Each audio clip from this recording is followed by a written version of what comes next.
I have never grieved. I've missed him, Mm-hmm. but I've never grieved his homegoing I because know. he was where he I had know. always wanted to go. I found that these were good evangelists to have because they knew the pulse of the Heart of the pastor. past. Though we may die in the flesh, we do not have to perish in eternity. Amen. And whosoever believeth in him should not perish, but have everlasting life. Welcome to the Iron Men of the Second Mile podcast. And I am your host, Jason McNeese. Brother Fred Eskridge is our associate pastor and co-host of the program. And with us today is Pastor Gerald Brown, no stranger to our podcast, and we're glad that he could be here with us today. We talked about some of the stresses of ministry, and two of the most stressful moments for most pastors and preachers are weddings and funerals. And but there's some great life lessons that I've learned through both of those processes, and many unusual stories have come out of some of those events in life. And so, Preacher Brown, as a pastor who has had many experiences with these high stress points for preachers, share with us some things, maybe some stories from some funerals or things that you were a part of or learned about. Well, when I pastored Bible Baptist Church for 24 years, I had over 500 funerals at one funeral home, Tarring Cargo. Wow. Jeez. And they have that on record that I... Over 500. And so I was available. I told the director for the many years, Ken Cargo, that if he needed a preacher and the family didn't have one, I would be available, because it was a wonderful time to evangelize. Yes. And talk with the families when they were in great need. But, when I first came to Emerton as an assistant pastor to my dad, one of the first things he did was he handed me a box of business cards that had my name printed on it, associate pastor. And he said, son, I want you to take a stack of these. I want you to go to every funeral home in Baltimore County and Harford County, and you let those men know that if they need somebody to preach a funeral, you'll do it. Well, I had never preached a funeral, and it scared me to death. And Dad said, well, son, you have several advantages here. He said, you can preach a funeral for somebody you don't know. If you mess it up, you'll never see them again. And he said, but it'll get you good experience. But he said also it'll be a wonderful opportunity to share the gospel. And he said, if you share the gospel, you didn't mess it up. Mm-hmm. And I when I became a pastor 7 years later, I was very thankful when I went to do the first funeral for a church member, someone I really cared about how this went.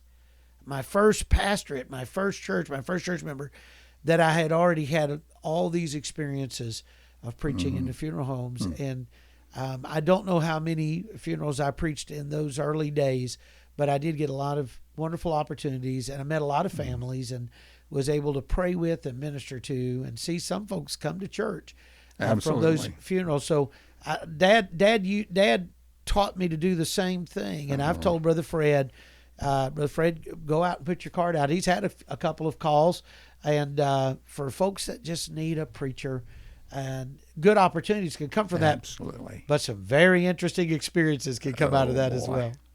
Absolutely. We were talking about funerals that I had at Bible Baptist.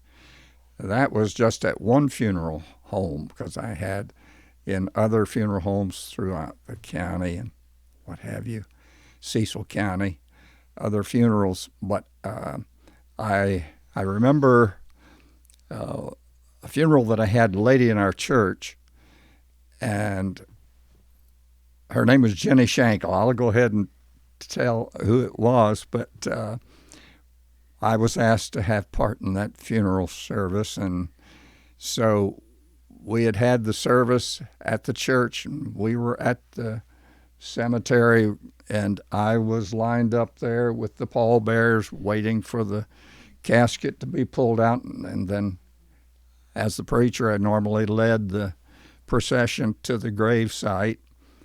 And so I was standing there, and I noticed that the funeral director that was working there was having trouble with the door.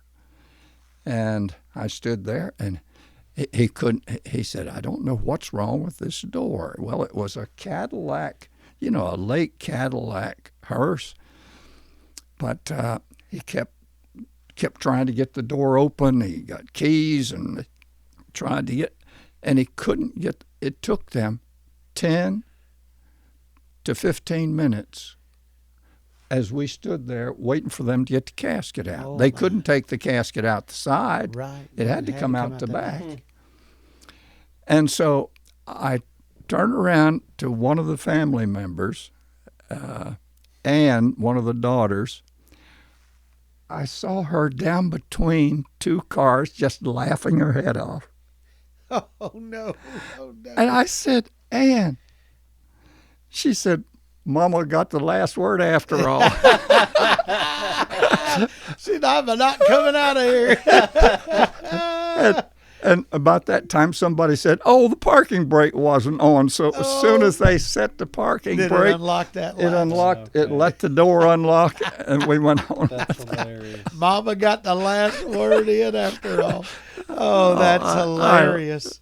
That's pretty Oh, my. That's a good one. good. It's good to be able to laugh at a time like that Oh, yes. rather than And whenever a believer dies in the Lord, it's hard to grieve. Oh, yes. I say There's I such walk up to joy the. in I knowing. walked up to the casket. My brother Dotson died back in '24, and I walked up to the casket and I said, "You beat me home." Yes, amen. Right, and that's the truth. Oh my! That's the truth. I did the same thing with Ken Johnson, pastor over in Delmar. I said, "Boy, you beat me home." Yes. Because we'd talked about, well, if whichever went first, we'd help out in the Help other one's out. funerals. My But, my grandfather had told all of us, he said, "I'm going out with a shout. I'm going out with a shout." He would tell us that all the time. And I honestly, there was a time when I thought, does he mean he's going to go out in the rapture? Mm-hmm. And then he passed. Well, we got over in that old church over on Old Ringgold Highway in Ringgold, Georgia, and they packed that place out, and that place was full of preachers that had been called under his ministry, and he went out with a shout. They shouted about that whole service. I mean, oh my! one preacher after the other got up and told his testimony how he got saved and how called to preach under John Bell and sent out to serve God, and how souls got saved, and they shouted. And he went out with a shout, And I to this day, I have never grieved. I've missed him, but I've never grieved his homegoing because know. he was where he had always wanted to go. I know. Absolutely. Yes, indeed. Well, one of my preacher boys had a funny thing to happen at a funeral service. It was one of the preacher boys that I mentioned in the message up at Maranatha. Yes. Toolbox Jack Berry, Jack Berry, okay. the Marine farmer. Yes. Anyway, he pastored for several years in West Virginia and in Ohio, but he was asked to have a funeral service back in West Virginia, and it was one of these mountain churches where the cemetery was up on the hill above the church, Yes. and then the church was down on the lower level, and so he was asked to have this funeral. Well, he accepted, but it came a snow, and then there was sleet on top of that, similar to what we had here Just recently. recently. But it just had a crust on the top of the snow. Well, they couldn't get the hearse up the hill, Oh, my, yes. so the pallbearers had to carry the casket. A long ways. And Jack said that he was leading the procession up the hill, and and said the pallbearers would get tired, and every 20 feet or so they'd set the casket down and rest, and then they'd pick it up and go on another 25 feet and set it down. He said, Pastor, he said, they set that casket down, and all of a sudden it took off like a sled. Went down that. He said it went down that hill. Acid coated. Went down the hill and went through trees and didn't hit a tree. He said, and it came to a rest down there just shy of a big tree. And so the pallbearers had to go down there and they get that casket and came back up. Oh, well, my goodness. We laughed about that, but he said, Pastor, he said, I was asked to preach a revival meeting in one of those mountain churches, and said that story came to my mind. Oh, and he said, I shared it that night about, how that there was something funny that happened at a funeral. Yes. And so he was telling all the detail about that.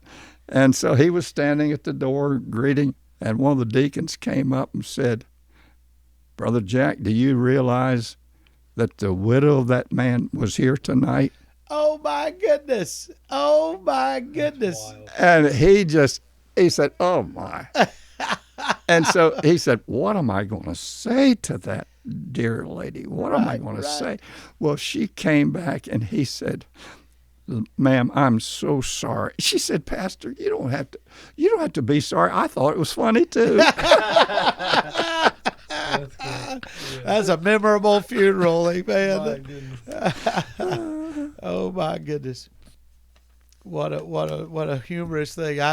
That one tops about every story I've ever heard. Yeah. Now, you had mentioned earlier in earlier podcasts you're working hand in hand with Pastor John Smith and y'all taught together there at the Maranatha Bible Institute. That was Brother Al Dickerson's work that he was doing there. And then you mentioned y'all had shared in teaching at the military evangelism place there, and that was Dr. Earl Johnson's originally started that work.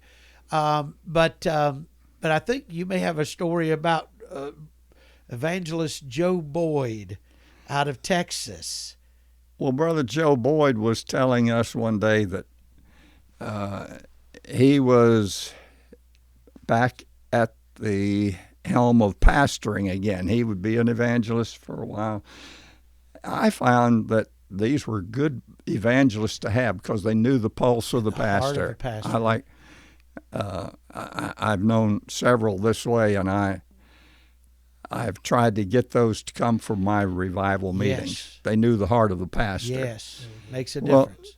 Joe Boyd was telling us, he said, I was pastoring, and he said, I had this funeral, and he said, I was leading the procession as we were talking. Yes. I used to do that. My car would be the lead.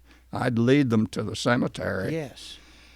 And so Joe said that he was driving along 40 miles an hour or so just in the procession, and his mind was thinking about the ministry and so forth, and he looked down at his speedometer and he said, why in the world am I going so slow? He hit that gas and he took off, went back to the church. In the middle of the afternoon, it dawned on him he had left the whole funeral procession back over there. He forgot he was leading the funeral. He forgot. procession.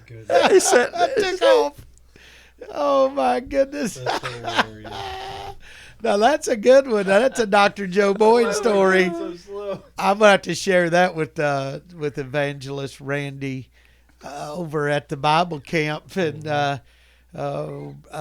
Pastor Chris McGee was the associate pastor here for my dad for a number of years, and he now pastors at Mount Salem, where the Mount Salem Bible camp is that Dr. Boyd started. really?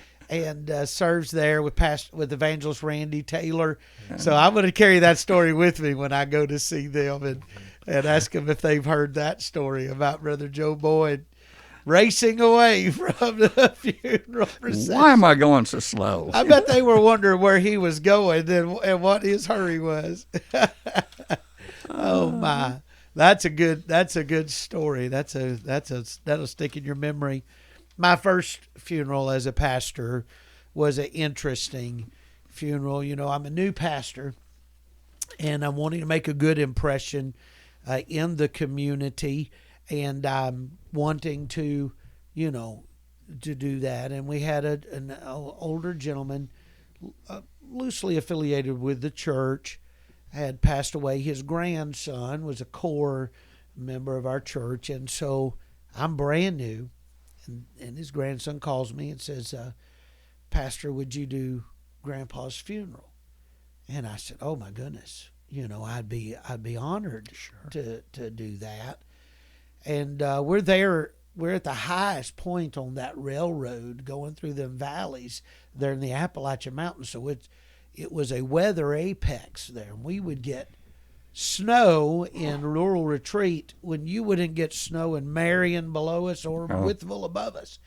Well, the day of the funeral, it is snowing to beat the band. And the funeral director, Mike Blevins, called me and he said, Pastor, you're the new pastor here at the Baptist Church? I said, yes, sir. He said, I hear you're doing the funeral. I said, yes, sir. And it's my honor to do the funeral, and I want to do as good a job as I can. And we shared a few questions. He said the funeral isn't at the funeral home. And I said, okay, well, where's it going to be? I'm thinking maybe the church, and I just didn't know it. He says, no. He said, this family owns a big farm, a big dairy farm, and they want to bury Granddad at the top of the hill overlooking the farm. And I said, well, that'll be all right. He said, we're going to have the funeral there. I said, okay. He said, well, we got about a foot of snow. And he said, they've got the road plowed down to the farm. He said, if you don't have a four-wheel drive, he said, just park there and we'll give you a ride up through the fields. Right. Up to the top. I said, well, I've got a four-wheel drive pickup truck. The church there had bought me a truck. And I said, I've got a four-wheel drive. A couple of my deacons loaded up with me, and we drove through a foot of snow to get the top of that funeral. The only thing up there, they had that little tent.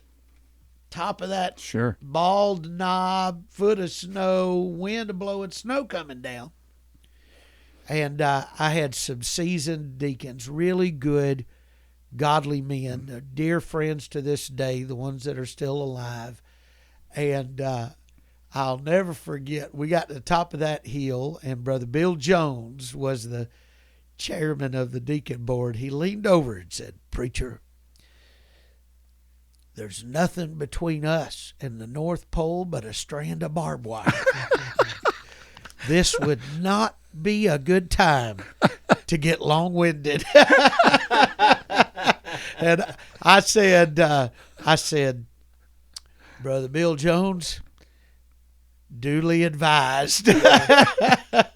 And we held a sweet but quick ceremony on the top of that hill and the backside of that farm, nestled right up against a ridge, a little mountain ridge come right down behind it, and then a big hill overlooking that farm. So he gave you a bit of wisdom. Yes, a little bit of wisdom goes a long way at a funeral. And I'll never forget, though, because when Mike Blevins, the funeral director, called me, he said, now, preacher, I know you're a Baptist preacher. He said, I know you're a suit and tie man. He said, but today is a coveralls and boots kind of day. And I said, well, thank the Lord. My wife bought me a nice long overcoat, and I wore winter boots, but I wore my suit and tie and wore my big overcoat. There you go. We had a quick but precious funeral on the top of that hill, and I'll never forget my first funeral as a pastor. How about for that family on that farm in that winter storm? I had an experience at a funeral. I had when I was pastoring in Ohio, my first church. It had come about 18 inches of snow, and they had the tent there, and I had the service, and the guy was a vet, so the guy with the bugle went out to top of the hill there, and he was out there playing the taps, and all of a sudden a gust of wind came, and it carried snow and covered him up. Oh my And goodness! and the and Oh, no. and the bugle just went, Oh, bless his heart. Wow. Just swallowed up in snow. Oh my! Some of those. I can imagine he took and had to go like that I and get the snow imagine out of that. so. Some of those military rites, military honors funerals are just precious to be a part of. Oh, they are. I'll tell you an unusual military funeral that I was a part of there in Rural Retreat. When I arrived there as the pastor at Rural Retreat Baptist Church in Rural Retreat, Virginia, there was a gentleman in the church who was the town's legend. He was the town. I don't want to say hero, but they were just super proud of Sam Ward, and Brother Sam was the true son of a Confederate veteran. Wow. And his father had fought as a young teenager in the Civil War, was taken captive and sent to a Civil War prisoners of war encampment up in Indiana. And there they swore him to fidelity to the Union and to no longer take up arms, and released him to go home. And he walked all the way from Indiana back through those hills to Rural Retreat, Virginia. Lived to a ripe old age, buried several wives, married a young lady at an old age, and they had a baby, and that was Sam. Wow. Oh, And so my Sam goodness. was still attending church at Rural Retreat when I came to be the pastor, and the town just adored him. Oh. He was a character. He was a funny man. He had his own recliner up at the Meredith's Garage, which was the garage. There were several garages in town that did a good job, but Meredith's was the prominent garage in town there. And they had him an old worn out recliner in the corner there, and he'd go up and spend his days. Had no stove there, kept things nice and warm, and you'd come by and get your work done, and he'd be back there telling stories, and they just had a big old time. Him and Mr. Meredith and the Meredith boys, they did oil changes and repairs. He was a town character, right? And just a lovable guy, but he would shoot straight with you now. He Sure. didn't cut any corners. And he passed. Went home with the Lord. I remember sitting in his living room right before he passed and talking with him, and good testimony of salvation and love the Lord. And the funeral director, Mike Blevins, called me, and he said, "Preacher, the funeral is going to be held at the church. The family like to hold the funeral at church." I said, "We'd be honored." He was a member in good standing and good testimony in the community. And he said, it's going to be unusual. And I said, "Well, why is this?" He said, "Well, the sons and daughters of the Confederacy are hosting this funeral, and they will be giving him military honors as a true son of a Confederate veteran." Wow. Well, Rural Retreat Baptist Church is a beautiful church built in the 60s, and so it's a brick edifice, and then you open doors inside, and it's got oak wood up to chair rail height, and it's white, big arching oak trimmed windows, stained glass, massive. You can drive a Mack truck through those windows. And so it's really a classic old school style church building on the inside. Beautiful oak pews, oak pulpit, and almost that honey oak color. Well, our church folks showed up, and townsfolk showed up dressed for a funeral. So they're dressed black suits and white shirts and black ties and nice church clothes. But scattered throughout them was all these men dressed in Civil War reenactors' uniforms, and these ladies in the Boy, old what a- antebellum dresses. And when I opened that door to the back of the church, it felt like you were stepping back to 1865. Wow. I mean, it felt like a time warp had happened. And I'd had that heads up that they were going to be there, so I had prepared my message and to present the gospel, but I also incorporated some Bible quotes from Stonewall Jackson, who was a man of great faith. In fact, one of the great stories of Stonewall Thomas Jonathan Jackson, was that while he was leading the Virginia troops in a battle, he had written a letter home to his pastor. And of course, the mail back then, so they said, "Oh, we've got a letter here from General Jackson." The community gathered around, wanted to hear what he had to report from the battlefield. And the pastor opens the letter from Thomas Jonathan Jackson, and it says, "Dear Pastor, please accept my deepest apologies for the lateness of my tithe."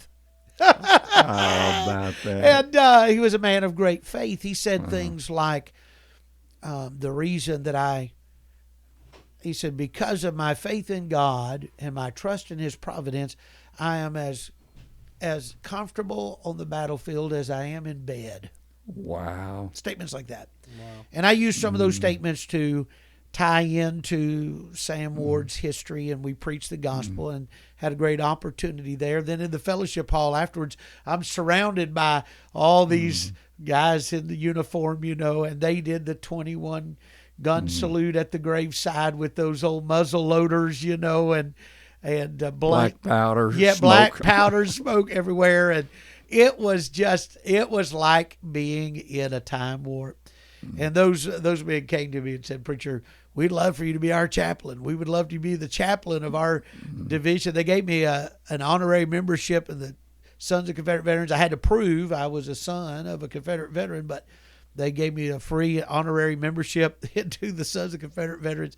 I had to turn them down for the chaplaincy because I was so busy in my schedule. I wasn't able to do all the things.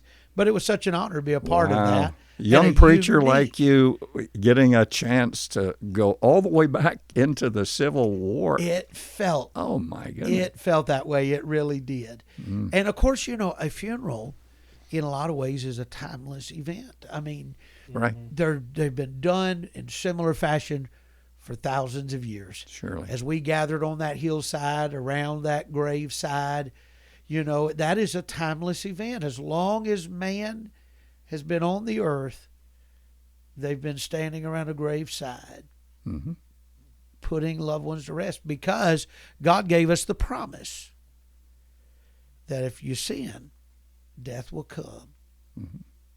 And death's been coming because of sin. But thank the Lord that we have hope in Christ Jesus. Amen. And that though we may die in the flesh, we do not have to perish in eternity. Amen. That whosoever believeth in him should not perish, but have everlasting life. Well, I want to thank you for joining us today on the podcast, as Brother Brown has shared some memories and some stories and things from the ministry trail. Funerals are a big part of that. We might have to talk about weddings in one of our future ones, because there's some interesting stories to tell, the things that happen at weddings as well. Weddings scare me more than funerals. Yes, indeed. My dad used to humorously say that a wedding was a white funeral. Wow. I never asked him completely what he meant by that, but he would also say, "You can notice who's dressed in black." Right. That's And hilarious. he would say in wedding, in premarital counseling, and I know because he counseled my wife and I, he would say, it is a funeral, because in order for a wedding to work, you'll have to die to yourself. Oh, boy, that's true. Well, thank y'all for joining us today. Tune in next Monday. We'll drop another podcast on the Iron Men, Men of the Second Mile. If you're enjoying the Iron Men, Men of the Second Mile podcast, please give us a follow on Spotify or a subscribe on the YouTube channel. Both of those actions will help us drive this into the public forum. Your comments can make a big difference, and also the feedback you give us will help us improve in the days ahead. We appreciate you and hope you'll continue to listen to the Iron Men, Men of the Second Mile podcast.